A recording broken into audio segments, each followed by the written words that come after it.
Hi loves, welcome back to the channel. Today's tutorial you're going to be learning how to create your bust caging. It is a very simple tutorial, and if this is what you seems interested in, please stay tuned until the end of this tutorial. So this is what mine looks like after I made it. So for this tutorial you're going to be making use of these materials. You need your peplum steer.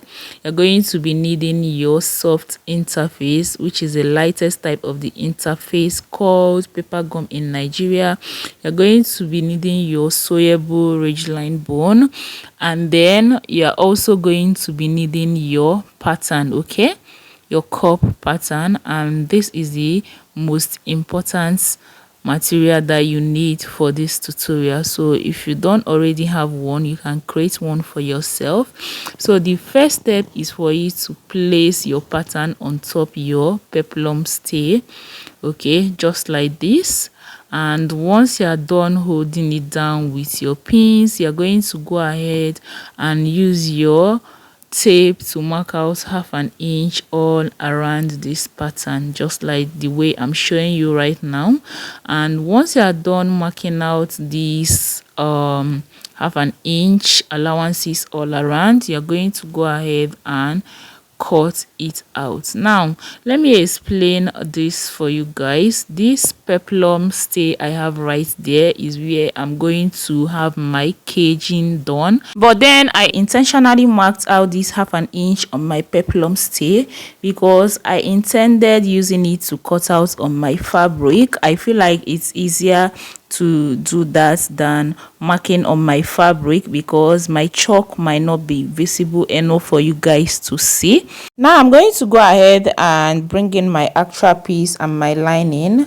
Again, I'm going to go ahead and place my cups on top, use my pins to hold it down, and I'm going to cut exactly what I have on my cup right there into my lining and my actual piece. I'm cutting out one part of the cup.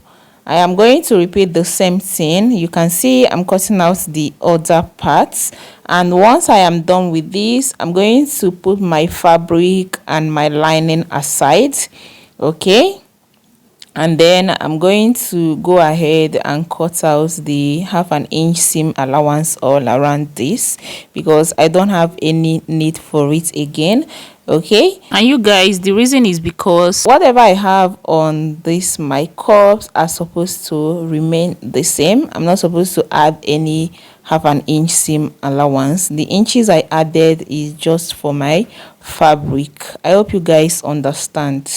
So this is my pattern. I'm going to go ahead and bring in my gum stay. I'll head over to my ironing table and use my steams to fuse it into the actual fabric and the lining. So after we're done, this is what we have. Now it's time for us to stitch all these cups together. Now you guys, this cup right on the peplum stay, I'm going to use my domestic machine, okay, to stitch that using my zigzag stitch.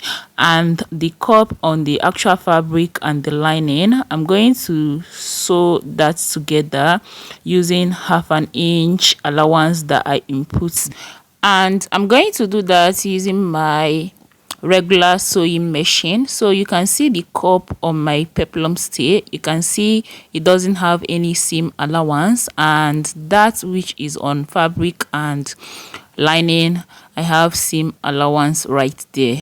I'll go ahead and notch the seam allowance and then go ahead to my ironing table, use my tailor's hammer to iron down the seam allowance. So you guys, can you see what we have?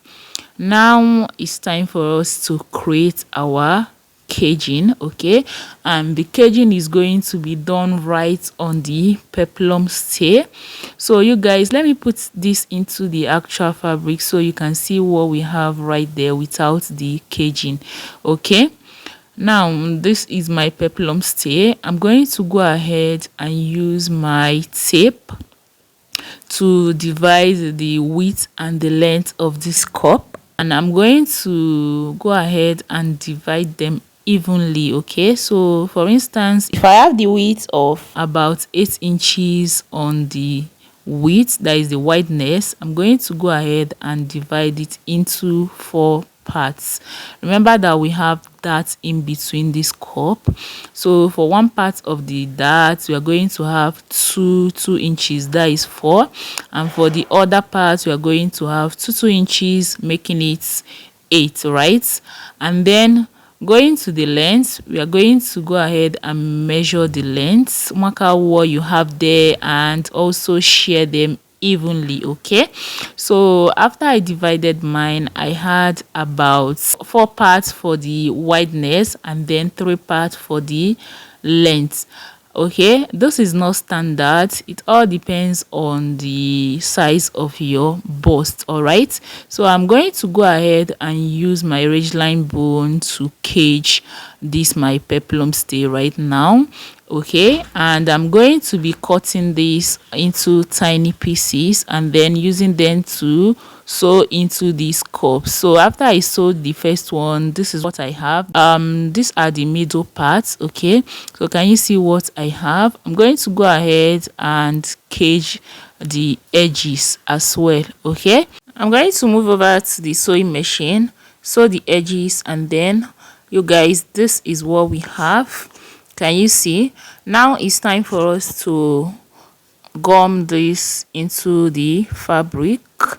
Okay, now to do that, I'm going to make use of my hemming tape to hold them together. Okay, and you can see I'm going to go ahead and arrange it in such a way that I'm going to still have my seam allowances where I'm going to use to sew into my actual blouse.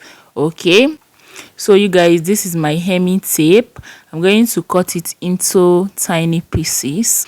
You are either going to place into the actual fabric or you place on top of the peplum stay. You're also going to make sure that your seam allowances are still intact. Okay, so you guys, this is what we have after I was done joining this together with my hemming tape. And yeah, you can see we also have our seam allowances intact. So I'm going to demonstrate how you're supposed to turn this with your lining.